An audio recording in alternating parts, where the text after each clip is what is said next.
Bonjour tout le monde. Content de vous revoir ce matin. C'est vraiment agréable de vous revoir et salutations à ceux qui nous écoutent en ligne. Alors, prions juste un instant pour remettre le restant de cet avant-midi entre les mains du Seigneur. Eh bien, notre Père, notre Dieu, on veut te remercier de tout cœur pour cette louange, ce temps de louange, pour ce temps de célébration. Et on te prie qu'avec l'aide de ton Esprit Saint, nous puissions avoir un cœur attentif à ta parole et à la considérer comme elle est vraiment, la parole de Dieu. Alors, bénis-nous ce matin au nom de Jésus. Amen. Je ne sais pas si vous avez postulé pour un emploi dernièrement, mais l'une des questions qu'un employeur va poser parfois, pas toujours, mais de temps en temps, il va vous poser la question suivante.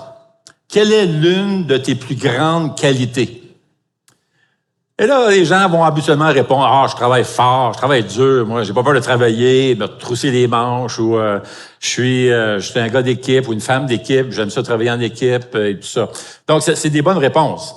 Mais c'est très rare que les gens vont répondre « Bien, je suis une personne douce. » C'est rare. Et pourtant, les entreprises ont de plus en plus réalisé l'importance de voir l'intelligence émotionnelle, cette capacité à comprendre et à gérer nos propres émotions et gérer les émotions de d'autres personnes autour, selon notre attitude, car les entreprises ont appris que c'est indispensable sur le lieu de travail. Maintenant, on va reprendre cette semaine notre série sur le fruit de l'esprit et ce matin, on va regarder justement un aspect du fruit de l'esprit qui s'inscrit justement dans l'intelligence émotionnelle. Et vous allez voir pourquoi dans un instant. Et la semaine prochaine, notre frère Jean-Sébastien Roy va aussi toucher un autre aspect du fruit de l'esprit qui s'inscrit aussi dans l'intelligence émotionnelle. Donc, d'ici 2 semaines, si vous êtes là, d'ici 2 semaines, on devrait finalement se retrouver des meilleurs employés. Alors, vous direz à votre patron, c'est à l'église de Sentier qu'on apprend toutes ces belles choses-là, donc tu peux envoyer un chèque. Alors, on reprend le passage qu'on a lu depuis plusieurs mois, le Galates 5, 22. C'est ce verset qui parle justement du fruit de l'esprit. On va le relire à nouveau. Mais le fruit de l'esprit, c'est l'amour, la joie, la paix, la patience, la bonté, la bienveillance, la foi, la douceur, la maîtrise de soi. Maintenant, il y a un pasteur du nom de Béthune qui écrivait sur le fruit de l'esprit, a rapporté ceci. Il a dit, « Il n'y a peut-être pas de grâce moins priée ou cultivée que la douceur. » Les gens ne parlent pas beaucoup de la douceur. Cette semaine, d'ailleurs, j'ai fait une recherche sur Chrome, sur Google, avec le mot « douceur ». Je dis, tiens, douceur, puis j'ai laissé la machine partir, puis faire des recherches à travers le monde, et des millions de données à travers le monde. Et là, ouf! C'est revenu avec essentiellement 2 genres de réponses. La première, beaucoup de définitions, beaucoup de dictionnaires qui définissaient c'était quoi la douceur. Et la deuxième, des desserts. C'est vrai que c'est vraiment la douceur, les desserts. D'ailleurs, il y a même un commerce ici à Gatineau qui s'appelle la balade des douceurs. Qui a déjà été là? Aïe, aïe, aïe. Je pense qu'on va avoir une bonne semaine là, cette semaine, un bon chiffre d'affaires. Ah non, mais c'est fou, là, c'est vraiment bon. Alors, vous saluerez Antoinette pour moi. Je ne vois pas souvent, non, je ne vois pas tellement souvent. Mais à part des définitions comme des desserts ou des définitions de dictionnaire, l'une des raisons pour lesquelles on ne parle pas beaucoup de la douceur, en tout cas, on n'en fait pas tellement de cas, c'est probablement parce qu'on a une mauvaise compréhension de la douceur. Parce qu'honnêtement, lorsqu'on pense à la douceur, on pense souvent à de la faiblesse. C'est probablement ce qui explique qu'à l'époque de l'Empire romain, dans le temps de Jésus justement, la qualité de la douceur n'était pas tellement appréciée, ou du moins certainement pas tellement soulignée. D'ailleurs, l'Empire romain valorisait plutôt la force, l'autorité et les prouesses militaires. On pense que la douceur égale faiblesse. Mais Dieu dit absolument pas. En fait, il dit que les personnes douces sont les personnes les plus fortes. Les personnes faibles sont en fait les personnes agressives, arrogantes, orgueilleuses. Ce sont ceux qui bousculent les autres, des personnes méchantes et qui rapportent des commérages. Maintenant, voici une définition de la douceur. Lorsque le Nouveau Testament parle de la douceur, le mot signifie en fait de la force sous contrôle. Une force maîtrisée. Une personne douce ne réagit pas de manière excessive. Une personne douce ne se laisse pas dominer par ses émotions. D'ailleurs, à l'époque, ce mot que nous avons dans l'original et qu'on a traduit par douceur, le mot était utilisé quand on parlait d'apprivoiser des animaux sauvages. Si vous allez dans des champs et vous vous trouvez avec un cheval, un pur sang sauvage qui est débridé, il peut être très dangereux. Le cheval, c'est puissant. Il peut vous donner des coups de pied, même tuer à l'occasion. Mais si vous emmenez ce cheval et que vous l'apprivoisez, sa force est maîtrisée et le cheval est désormais utile pour son maître. Un cheval apprivoisé n'est pas moins fort qu'un cheval sauvage. Il est aussi vite et aussi fort que l'autre. Un cheval dompté, un cheval doux est un cheval dont la force est maîtrisée et il devient donc utile pour son maître. Alors, un homme de Dieu qui est doux, une femme de Dieu qui est douce, signifie pas qu'ils sont faibles. Ça veut dire qu'ils n'agissent pas de manière excessive. Ils sont au contrôle de leurs émotions et leur force, leur puissance est sous contrôle.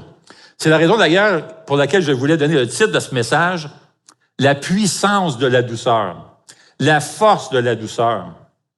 C'est intéressant que le passage qu'on a lu dans Galates 5 tantôt, où il est question justement du fruit de l'esprit, Paul met en contraste les œuvres de la chair et la douceur. Et la liste des œuvres de la chair comprend la haine, les querelles, la jalousie, les colères, les rivalités, les divisions. Et la douceur est particulièrement l'envers, donc, de la colère. Et comme fruit de l'esprit, la douceur biblique, là, comme on va le voir tantôt, la douceur telle que la Bible la définit est vraiment un débordement de l'amour de Dieu. C'est beaucoup plus qu'un trait de caractère que l'on voit dans la société. Alors, regardons ensemble quelle est cette douceur que le Saint-Esprit produit et veut produire en chacun d'entre nous. Le Nouveau Testament met en avant principalement 2 dimensions à la douceur. Tout d'abord, notre attitude envers Dieu et l'autre dimension concerne notre attitude envers les autres. Mais avant de regarder ces 2 dimensions, on a besoin de voir l'incarnation de la douceur, Jésus-Christ. Jésus incarne la douceur à la perfection. Pensez à la douceur, pensez à Jésus. Laissez-moi vous montrer 3 images de Jésus qui nous montrent sa douceur. Et ça va nous aider aussi un peu à voir quelques éléments de la douceur. Parce qu'on est en train de regarder et définir un peu la douceur telle que la Bible la révèle. Tout d'abord, Jésus est le doux berger. Dans Ésaïe 40, par exemple, verset 11, pareil à un berger, il s'occupera de son troupeau. C'est une prophétie à l'endroit du Messie qui doit venir, et évidemment qui s'applique à Jésus. Pareil à un berger, il s'occupera de son troupeau, il prendra les agneaux dans ses bras et les portera contre sa poitrine, il conduira les brebis qui allaitent. Le mot « conduire » ici est l'idée d'escorter avec soin, conduire avec précaution. Ce passage parle de Dieu, c'est une image, un portrait de Dieu qui a été accompli ultimement avec Jésus-Christ. Le verset 10 du même passage dit ceci, « Le Seigneur l'Éternel vient avec puissance et son bras lui assure la souveraineté. » Dieu est puissant et il vient comme un berger et il prend soin de ses enfants dans le besoin. Il en prend soin comme un berger. Il s'occupe de ceux qui lui appartiennent. Il le fait en tant que berger. Il accueille les agneaux, il les prend dans son bras et les porte contre sa poitrine et il conduit doucement ceux qui ont besoin d'aide. Maintenant, c'est une superbe image de la puissance, de la majesté et la force de Dieu qui démontre son autorité, sa souveraineté. Mais malgré ça, il descend jusqu'à nos vies et nous traite avec douceur et avec délicatesse. Jésus est donc le doux berger. Et il est également le doux serviteur. Ésaïe 42, une autre prophétie envers le Messie qui va venir, qui est Jésus. « Voici mon serviteur, celui que je soutiendrai, celui que j'ai choisi et qui a toute mon approbation. J'ai mis mon esprit sur lui, il révélera le droit aux nations. » Un jour, Dieu va rétablir le monde tel qu'il l'a voulu. Tout sera réparé, tous les torts seront corrigés. Et lorsque ce serviteur viendra, nous dit Ésaïe, il ne criera pas fort, n'élèvera pas la voix, et il ne sera pas orgueilleux. En fait, il sera tellement doux qu'il ne brisera même pas le roseau qui est déjà abîmé. Ésaïe 42, verset 2 dit ceci, « Il ne criera pas, il ne haussera pas le ton, il ne fera pas entendre sa voix dans les rues, il ne cessera pas le roseau abîmé, il ne cassera pas le roseau abîmé et n'éteindra pas la mèche qui fume encore. » En d'autres mots, il ne fera pas mal à une mouche. Et c'est ça qui est arrivé lorsque Jésus est venu. Il ne faisait que du bien aux gens. Il n'éteindra pas la mèche qui fume encore. En d'autres mots, il dira jamais « Débarrassons-nous de lui ou de elle, elle n'est pas utile, pas profitable, jamais. » D'ailleurs, ce passage est cité par Matthieu, chapitre 12, mais à l'endroit de Jésus. Jésus s'éloigna de là, une grande foule le suivit, il guérit tous les malades, il leur recommanda sévèrement de ne pas le faire connaître, afin que s'accomplisse ce que le prophète Ésaïe avait annoncé. Et là, il va citer tout ce passage dans Ésaïe. Une autre image pour Jésus qui montre sa douceur est le genre de roi qu'il est. Il est un roi doux. Zacharie 9,9 dit « Réjouis-toi, fille de Sion, lance des acclamations, fille de Jérusalem. Voici ton roi qui vient à toi. Il est juste et victorieux. Il est humble et monté sur un ânon, le petit d'une ânesse. » Imaginez, voici le roi de l'univers, le créateur de tout ce qui existe, le Seigneur de gloire, qui descend dans le temps et se fait connaître avec une tendresse et une douceur incroyables. N'est-il pas intéressant de voir comment Jésus lui-même s'est présenté, s'est fait connaître comme une personne douce?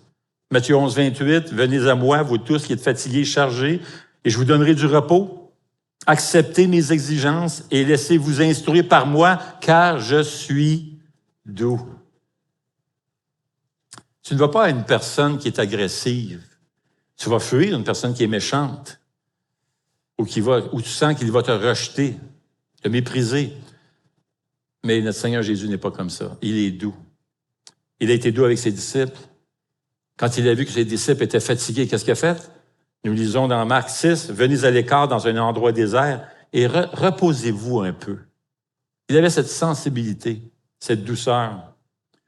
Maintenant, les trois portraits que nous avons dans les prophéties de l'Ancien Testament sont des prophéties noires et blancs, mais lorsqu'on arrive au Nouveau Testament avec Jésus, on voit toutes ces choses se réaliser en couleur. Jésus est l'incarnation de la douceur. Et c'est ce qu'il veut produire en nous parce qu'il veut que l'on répande la douceur. On a l'exemple de Saul, par exemple. Si tu veux voir une évidence de la véracité, de la puissance de l'Évangile, tu as juste à regarder la conversion de Saul, qui est devenu l'apôtre Paul. Lire son témoignage, c'est voir un changement spectaculaire quand il s'est converti au Seigneur Jésus. Avant de se convertir, c'était un tyran. Il a été présent à l'exécution, d'ailleurs, Étienne, qui était un homme de Dieu. Les gens avaient tellement peur de lui, car il mettait les gens en prison, il rentrait de force dans les maisons, il avait tous les droits de tous les chefs religieux en Israël. Il rentrait dans les foyers des chrétiens, les jetait dehors dans la rue, les jetait en prison, il y a même eu des morts. Les chrétiens avaient tellement peur de lui que lorsqu'il est devenu un chrétien, les chrétiens ne croyaient pas qu'il était rendu un chrétien. Ils avaient peur de lui. Ils ne voulaient pas s'associer avec lui.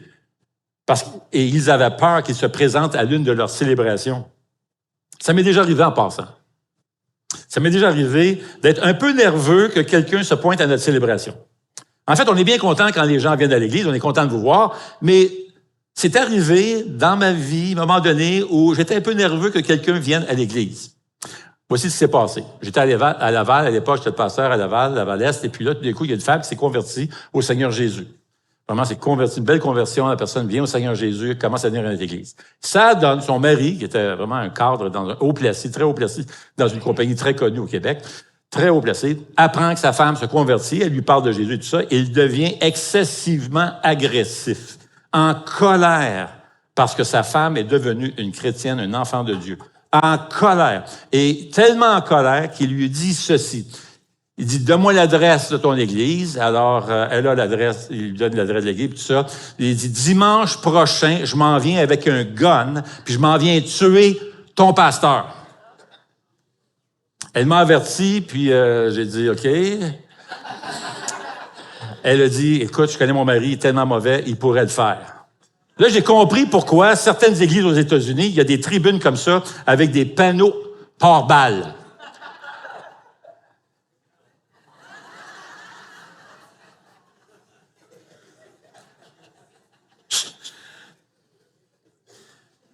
Je fais ça. Alors, vous pouvez imaginer que vous êtes un peu nerveux dans l'église, particulièrement moi, j'étais un peu nerveux. Alors, je suis allé voir un gars dans l'église, il s'occupait du bâtiment et tout ça. Puis je suis allé voir un gars dans l'église, puis il s'appelle Richard. Il est décédé aujourd'hui, là, ça fait quelques années de ça. Et puis, je suis allé voir Richard. Maintenant, j'ai dit, Richard, écoute, voici ce qui se passe. Ça se peut qu'il y ait quelqu'un qui vienne, là, le mari d'Intel et tout ça. Fait que quand il va rentrer, si jamais tu vois quelqu'un que tu connais pas, tout ça, ben, ça se peut que ça, tu sais. Maintenant, il faut connaître Richard. Richard, avant de se convertir au Seigneur Jésus, c'est un gars qui allait régulièrement dans les clubs pour se battre. Ah non, c'était un tough. Il était tellement mauvais, là. Mauvais avant de se convertir. Agressif, mauvais. Il se battait régulièrement dans les clubs. Tellement mauvais qu'un jour, il était dans un club, puis il s'est pogné, il s'est battu avec un Hells Angels. Hey, il était tellement agressif, tellement... Écoute, le barman a téléphoné la police rentre dans le club, a essayé de l'arrêter, pas capable. Ils se sont mis 2 policiers, ils l'ont pris d'un jambes, ils l'ont soulevé de terre, puis là, il sortait du club, les fesses de ce côté-là, puis il regardait en arrière encore le Hells Angels, puis il était encore en train de crier « M'a tué, m'a tué! » Le Hells Angels a dit ceci. « Moi, là, j'ai pas peur de personne. Mais lui, il me fait peur. » Quand un Hells Angel te dit qu'il a peur de quelqu'un, c'est juste pour te dire, le gars, il était mauvais. Mais ce gars-là s'est converti au Seigneur Jésus. Amen? Ah oui, amen. Hey, gloire à Dieu. Ce gars-là est devenu doux comme un agneau. Alors, je suis allé le voir, mais j'ai dit, écoute, Richard, ça se peut, etc. Il met la main comme ça, puis il dit, Normand, inquiète-toi pas. Je m'en occupe. J'étais tranquille. Ben, de temps en temps, je regardais. Bon, Richard est là, Richard est... En tout cas, pendant quelques semaines, Richard est devenu mon garde du corps. Mais c'est beau de voir la conversion de ce gars-là. Et c'est ce qui est arrivé à Saul. Mais les chrétiens avaient peur de lui parce qu'ils pensaient que c'était une ruse pour attraper les chrétiens. Mais il avait changé du tout au tout par la puissance de Dieu. Et le Saint-Esprit produisait en lui ce beau fruit de l'esprit qui est la douceur. Imagine, ce gars-là, là, un tueur de chrétiens, persécuteur, qui devient un homme doux. Tellement qu'on peut voir Paul écrire une lettre aux Thessaloniciens. Et qu'est-ce qu'il va faire? Il leur dit, Thessaloniciens chapitre 2, verset 7, « Nous avons été pleins de douceur au milieu de vous, comme une mère prend soin de ses enfants. » Écoutez, c'est Paul, le même gars, là, tellement agressif, en colère contre les chrétiens. Dieu avait changé son cœur et était rendu une personne douce. Paul n'aurait jamais connu cette douceur sans la grâce de Dieu, sans l'œuvre du Saint-Esprit dans sa vie. Parce que c'était un gars, c'était un blasphémateur, c'était un persécuteur de chrétiens. Mais voilà que Paul parlait maintenant avec douceur, puis il exhortait les gens à agir avec douceur parce qu'il était bien conscient de toute la grâce que le Seigneur Jésus lui avait faite. Il va dire d'ailleurs dans Philippiens 4.4. Vous connaissez Philippiens 4.4? Réjouissez-vous toujours dans le Seigneur. Je le répète, réjouissez-vous. Virgule. Que votre douceur soit connue de tous les hommes. Alors, quelle est cette douceur que le Saint-Esprit veut produire en nous? Bien. Le Nouveau Testament met en avant 2 dimensions de la douceur. Tout d'abord, notre attitude envers Dieu. Et l'autre dimension concerne notre attitude envers les autres. Alors, on va commencer avec la première. La douceur envers Dieu s'exprime d'abord par ma soumission envers Dieu. C'est-à-dire, je suis enseignable. J'ai un esprit enseignable. Jacques 1,21 dit « Rejetez toute souillure et tout débordement dû à la méchanceté et accueillez avec douceur la parole qui a été plantée en vous et qui peut sauver votre âme. » Accueillez avec douceur la parole. La douceur et l'humilité du cœur se révèlent dans la façon dont on écoute l'enseignement de la parole de Dieu et qu'on la met en pratique. Deuxièmement, la douceur envers Dieu s'exprime aussi avec un cœur repentant.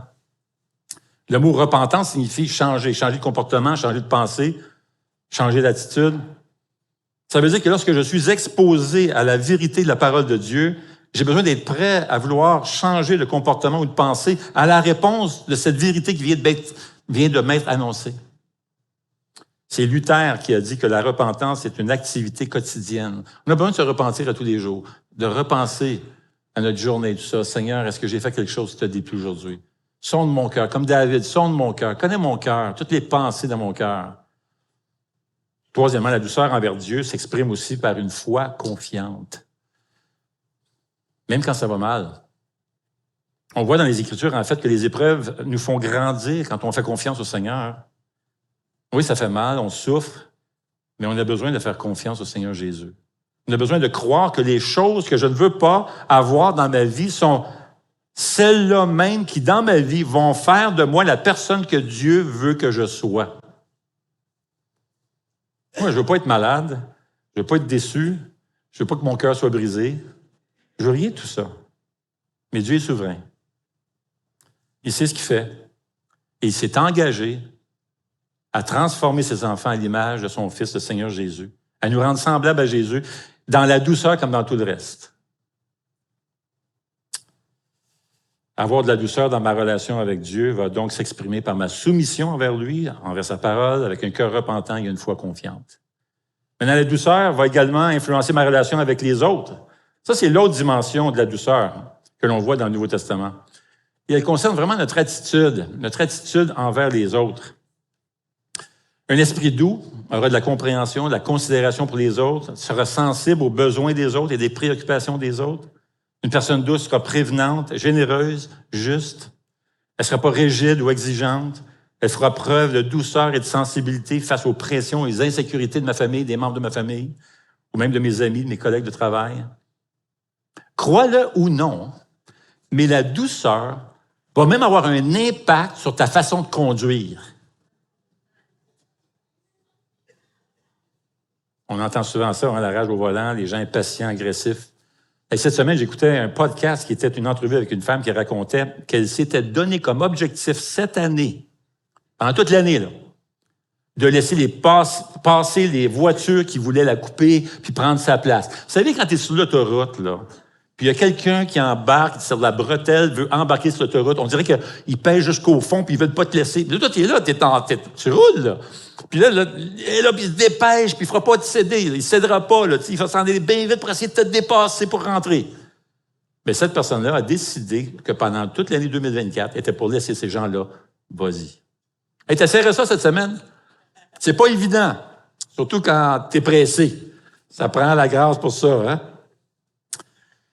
Et qu'en est-il de nos échanges avec les gens quand on n'a pas le même point de vue que l'autre? Eh bien, la douceur désamorce les conflits. C'est un antidote vraiment à la colère. Proverbe 15.1 dit « Une réponse douce calme la fureur, tandis qu'une parole dure augmente la colère. » Si tu te retrouves dans une chicane et l'autre personne hausse la voix, qu'est-ce que tu fais? Baisse la tienne. Baisse la tienne. Tu vas te sauver de bien des problèmes dans ton mariage, dans ta façon d'élever les enfants, aussi avec tes amis, dans tes relations de travail. Ça s'appelle la force sous contrôle. La douceur construit des ponts par des paroles empreintes de prudence et de grâce. Elle désamorce les conflits et fait baisser les tensions.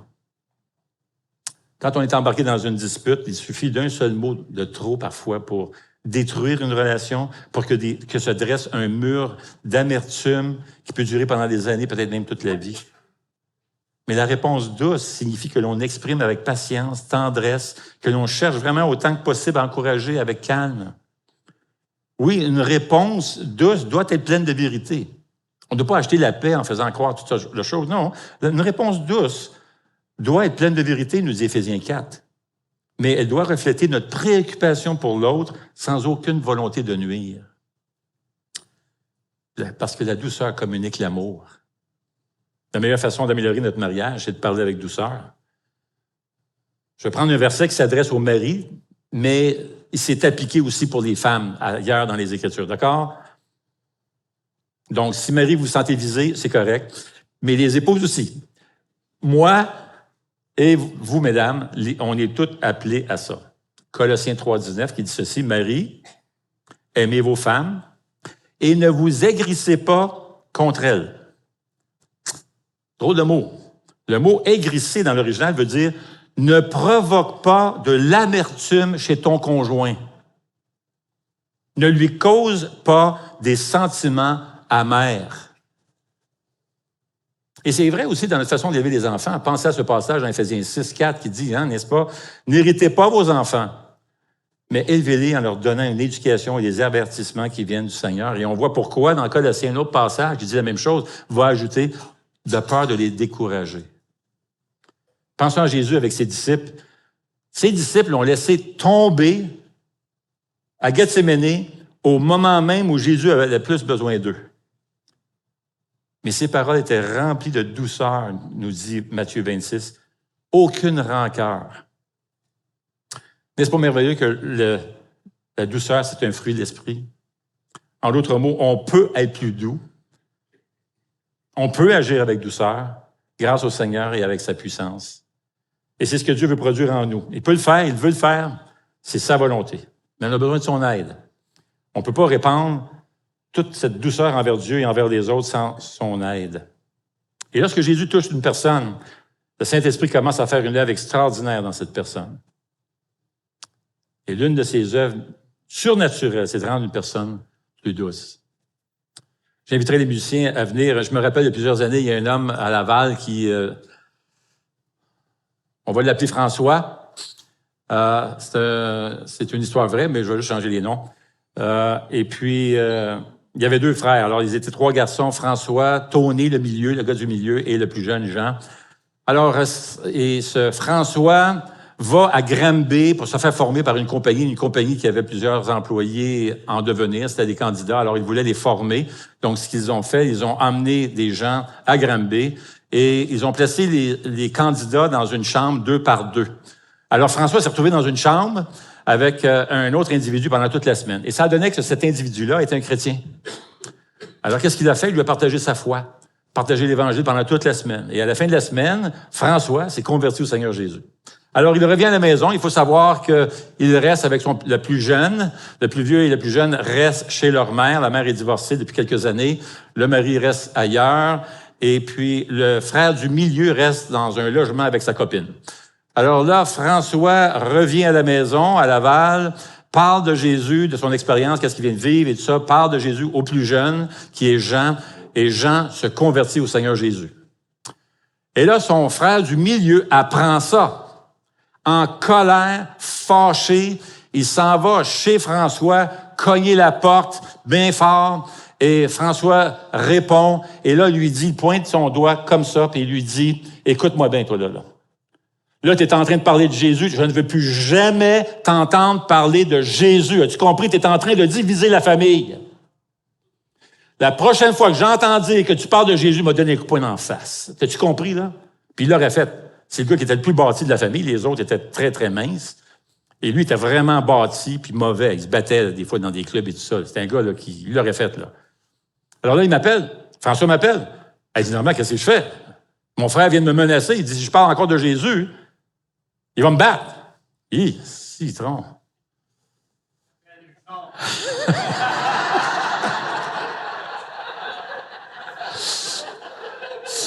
Fait que là, j'ai dit, écoute, bien, ce qu'on va faire, on va prier. Qu'est-ce que tu veux faire? On va prier. Fait qu'on a prié pour ça, même à la réunion de prière, on a prié pour ça, tu sais. Fait que ça a donné que, quelques temps après, et là, on parle de, tout ça s'est passé en quelques semaines, là. Sa mère s'est convertie. Alors, la mère s'est convertie. Le plus vieux est converti, le plus jeune est converti. Et là, la mère vient d'accepter le Seigneur, téléphone son ex-mari, commence à lui partager l'Évangile, lui dire qu'est-ce qui s'est passé dans sa vie. Et au milieu de la conversation, elle dit à son ex-mari, qu'est-ce que tu dirais si on revenait ensemble?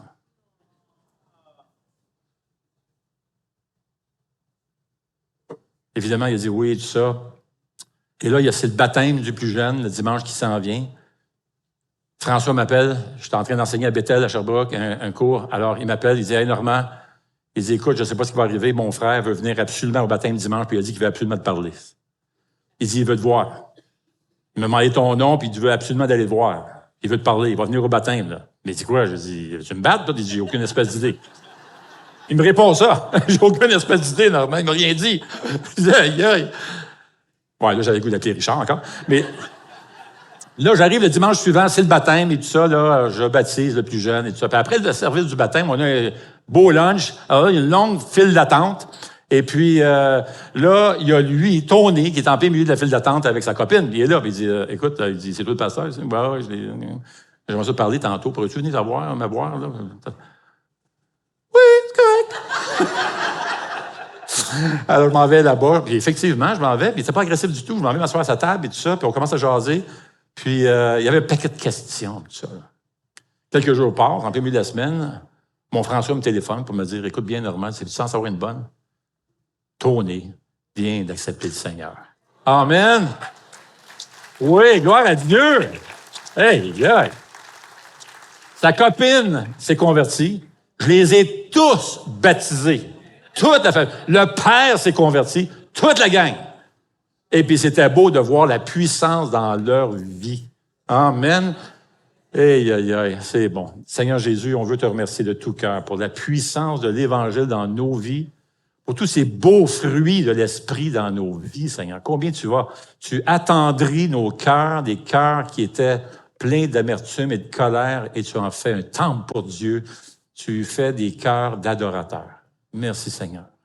Amen.